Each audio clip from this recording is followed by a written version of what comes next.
wanted to become a member of NATO, in the first instance, it would have to leave the alliance and then it would have to reapply to join. And that would undoubtedly take some years. Now, in theory, you might find they have some stumbling blocks along the way. For example, and this is purely hypothetical, would Spain, for example, be happy with Scotland leaving the UK and then eventually rejoining NATO, because someone like Spain would have half an eye on the Catalans who would love to do something similar? So it wouldn't politically necessarily be all that straightforward for Scotland.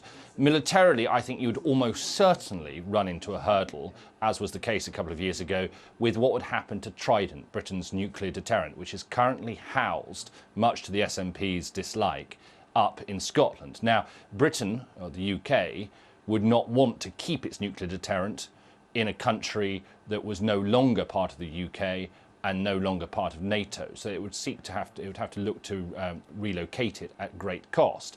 But also, given that the SNP is against the nuclear deterrent, NATO would probably look upon that quite dimly, because essentially